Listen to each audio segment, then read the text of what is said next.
Ho, ho, ho, WHS. I'm Hayden Kanowski. And I'm Cooper Hall. Welcome back to this Christmas edition of Tribal Studios. First, we have Hayden Kanowski and Sammy Oldham looking into the future regarding AI in the classroom. Then, we have Aiden Davis and Cooper Hall testing their taste buds, seeing if your Thanksgiving leftovers are still good to eat by Christmas. Seems that AI is a very important topic in today's times, especially when it comes to literature and writing. So we decided to interview both perspectives about the topic.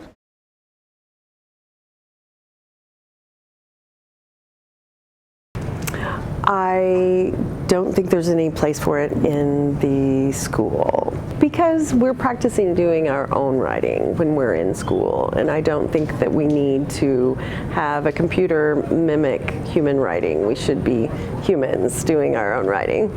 I think that students need to learn how to write for themselves, create for themselves, and AI is taking away that opportunity. And as they get older and get into adulthood, that's where maybe we need to explore that. But since this is such a new tool, I feel like there's just a lot of things we still need to learn and understand about how to use it responsibly. I don't think it's like a threat to education because the AI robot doesn't have critical thinking skills necessarily, so there's still going to have to be like humans that process information or like, is this actually right? At least for education, I think it's awesome to kind of help us understand like how students are learning and using it as a tool instead of as like a way to, like a lot of hesitation I think from teachers is that students are going to use it just to cheat and like avoid learning. But I think if we use it as a tool and show students how to use it appropriately and for their own benefit to help their learning, I think it could be really great. My stance on AI in writing is I'm generally opposed to it. And mainly it's because I'm selfish and egotistical. I trained to be a writer. I want to do all the writing. So when it comes to, there's obviously the attitude part of it, but the job that I've been asked to do by the public, to be a reporter, implies that I should be doing all that writing. I should be collecting the data. I should be analyzing it and presenting the information to readers. They are investing in me. They're not investing in a bot. As a society, I think that the best way to use it is if it can help you break down an analysis of something. And I know that it depends on the field. There are some fields that are already making a lot of use out of AI and using it to basically develop their business, offer services to their customers, whatever. Because I'm a reporter, because I'm a writer, I tend to have that limited scaled back view. Sure, I understand exactly how we get to that point because, first of all, there's different people for different purposes. Some people just don't want to do the work, and this is another way to avoid that. I also understand that we do need to learn how to use technology responsibly. And so I think the analogy I've read about that I feel like I align with the most is the idea that it's like you learned how to do basic math before you learned how to use a calculator, right? So if that's the case with math, it's the same sort of concept with writing. You do need to know how to write because you don't know when technology is going to fail you. It's not a flawless system. No, because I haven't listened to anyone who supports it, and I don't know of any uses that would be supported in the school. So I could use some education on that myself. If they had some specific arguments, yeah, I probably could if they made a good case. I would think it would depend on the context of what they were asking me to be okay with. Yeah, I think the benefits, again, when used appropriately, I think the benefits definitely outweigh the costs. Yeah. I think the issues with it outweigh the benefits, but that could change with time if the tech improves. I don't know if any of that is inherently good or bad because it depends on how people are using it. I think it's too soon to tell. Okay. I think there's potential for that. But as of right now, I'm not certain. I think with time, it's too early to really fully make our decision about what AI really is. Right now, it's an overwhelming thing. It's trendy right now to be pro and against it, depending on where you are as a student or a teacher or whatever. But I think in a few years, just like anything that has been new technology, we figure out a way to adapt and make it work in a more responsible way, then I think it will, that can outweigh the bad. This is Hayden Kanowski. And this is Sammy Oldham. I'm Aiden Davis. And I'm Cooper Hall. Welcome to the Microwave Chronicles. Today, we're testing to see if Thanksgiving foods are still good by Christmas time. Right now, we have our remaining turkey and our mac and cheese coming out the microwave in approximately 3 seconds.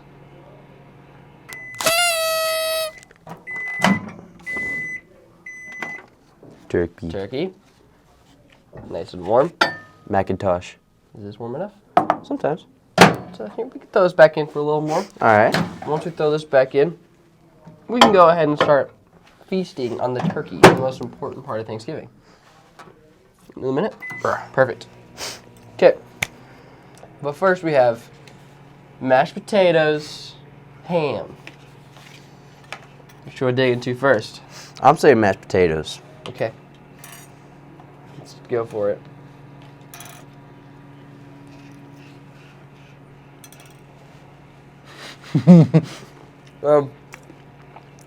Thoughts? Ooh. It's not bad. Yeah. Yeah, it is. It's not terrible per se. It's been almost a month now since we've had this at Thanksgiving dinner. So, I'm trying to be as nice as possible. yeah, it's pretty bad. Yeah. It's really dry. Kind of like Play-Doh. Yeah, let's just, 4 out of 10. yeah. Well, that's terrible. We're not, no. No. Okay, we got about 4 seconds till his macaroni's done. Okay, Oh, excuse me. that looks nice. I'm excited for the mac and cheese. That feels pretty good. Oh, hey. It looks pretty good too. Okay. Well, let's just divvy this out here. Now we got mashed potatoes. We already knew that was gonna be terrible. We have ham, mac and cheese, and turkey. Hopefully these are good. Which one are you gonna start with? Let's go with turkey. Turkey? Okay. Yeah. Oh, you want a knife? Yeah. I mean, turkey's not usually my favorite, but I'm more of a ham kind of guy.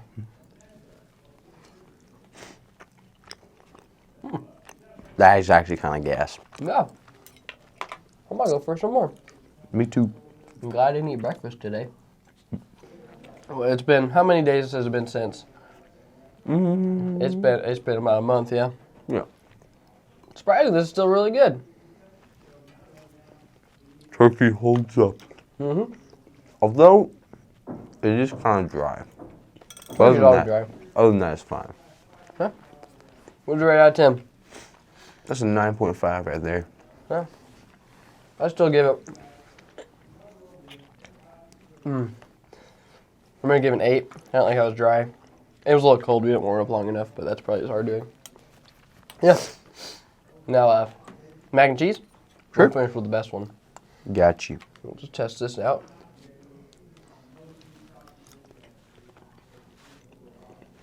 Very gas.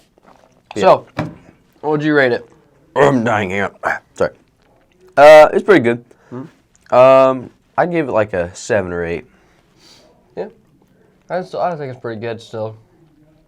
I think it'd go higher. I'd go probably 8.5, maybe a 9. It's pretty gas still. I mean, if we would put some milk in it and then stir it up a little more than put it back in there, maybe. Oh, yeah. Get more cheesy, you know. But Oh, yeah. still pretty good. And next, Word. Ham. ham. Now, do you prefer your ham cold or warm? I usually have it warm. I'm more of a cold kind of guy.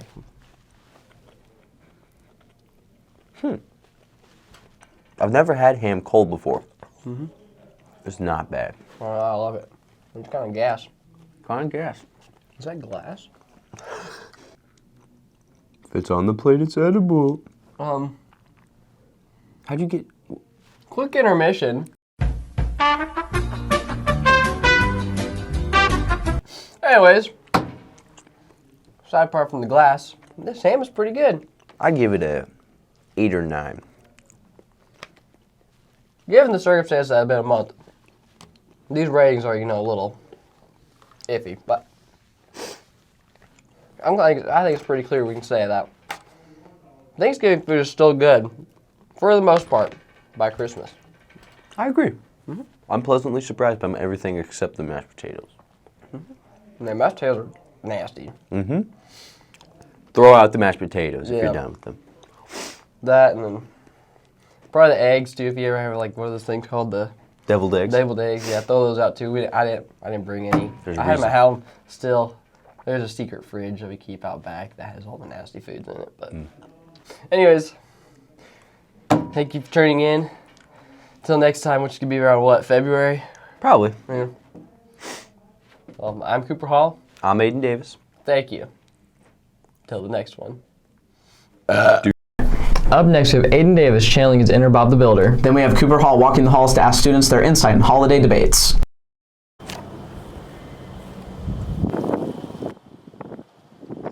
This house is being built by Willard High School students. They've been working on this house since September, and they've made a lot of progress. The first year we had this to basically just a framing stage with a roof on it. So they've done all the softened fascia and set the windows, and then we started painting and stuff inside. So I feel like we're pretty good on schedule.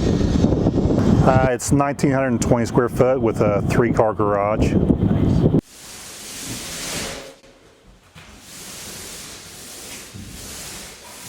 As you can see, while filming, they were in the painting process of construction. But what other steps do they take to get to this point? So far we learned how to do framing, we've learned plumbing, piping, we've done a lot of HVAC, which is like the stuff in the ceiling that gets you your AC. We're gonna do flooring. I've been painting a lot of walls.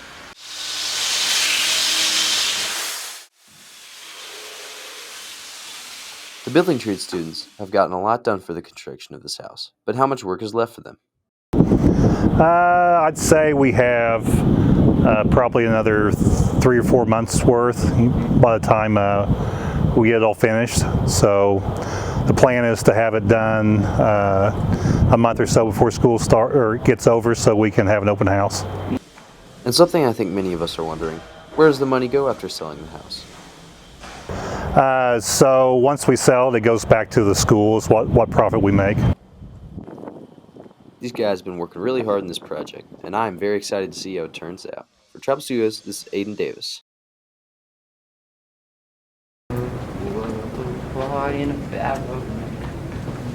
You wanna? Yep. Okay, let's do it.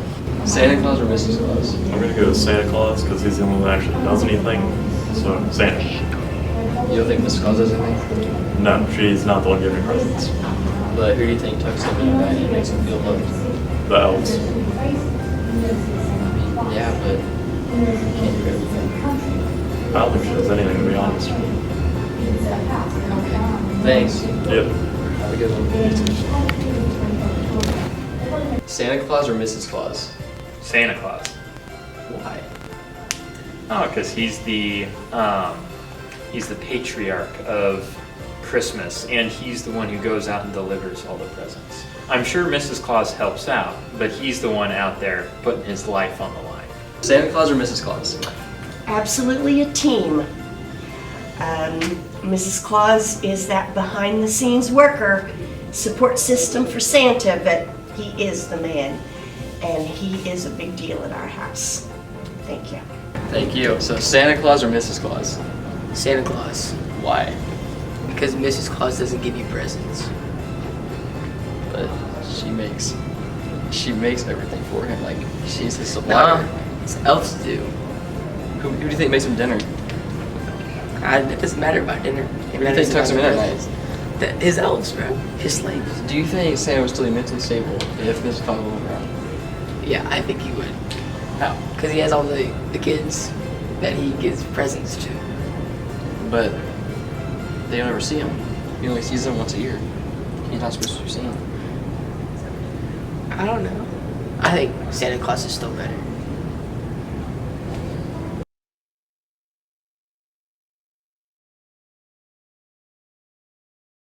Although it can sometimes be hard to decipher exactly what it is, all marching shows tell some sort of a story. This can vary from kids exploring Magical Chocolate Factory to Super Spies. And some marching shows even tell more than one story, just like the Cutting Edge Band with the 2023 show Twisted Tales. This year's marching show was a lot of fun. The concept was fun, not only for the students to perform, but also for the audience to watch and to see the storyline unfold as we progressed through all of our fairy tales. We wanted to tell the story of Little Red Riding Hood, we wanted to tell the story of Snow White, and then we wanted to tell the story of Goldilocks, but not in the traditional way. We wanted to tell Little Red Riding Hood, but instead of being the victim, she kind of gets aggressive with the wolf and she's actually the victor in the end. Or instead of Snow White eating the poison apple, it's actually the evil queen who eats the poison apple. And then with Goldilocks, we thought, let's tell the Goldilocks story, but put it on more on Goldilocks and less on the three bears. So Goldilocks is out there looking for something. She's trying to become a singer, and so she finds the three bears who are actually looking for something just right. So the Goldilocks story is actually her being just right for the bears, not the other way around. Every year, the band goes to the St. Louis Bands of America Super Regionals. This show got them 36th place, tying their current record set by the Alice in Wonderland show in 2019. According to senior Sierra Evans, the band jumped up 20 places from the score last year. Bands of America is such a high-level competition, and sometimes, maybe I'm just speaking for myself here, but it seems that in the student body we see that as not as much of a competition and just as, oh, we're going to just waste some time here and be in the cold and all that. But if we can go there and really stand our ground and perform our show to our utmost ability, because it is our last performance, and get a score so high, it really shows our performance ability, our growth over the season and over the years, really. Twisted Tales was a marching show that gave us new and rather unusual endings to three beloved fairy tales. Production of the show was long and rigorous, but it paid off in the end, earning the band one of their highest scores they've ever gotten at a competition. Reporting for Tribal Studios, this is Cale Moore signing off. On November 10th, Willard High School had its biannual Explore Your Future Day. Kim Perret explains what it is. Your Future is a unique event that takes a couple of years of planning, of recruiting, and trying to just make sure that based off of our current student population interest, we're doing our best to reach out to professionals in that field so that we can make that connection for students while they're here in high school. Clark Gibney explains what he's presenting on. So I'm doing basically some tricks on if you get stranded, what to do, how to keep your car running. Hopefully we'll get to fuel economy, how to basically pick out a car based on its fuel economy and how you can save money that way, and also like what kind of cars to stay away from. Sheila Samek, a zookeeper at Dickerson Park Zoo, explains why exploring your future is important. Because we need future zookeepers, we need future veterinarians and leaders, and conservationists. You know, we're not all about just going out and petting the animal and, you know, feeding it. We are about conservation and educating the public about all the different endangered species that we have, not just at our zoo, but around the world. For Tribal Studios, this is Emma Peden reporting. Thank you for tuning in to this Christmas episode. Have a Merry Christmas and Happy Holidays. Thank you for tuning in to this episode of Tribal Studios.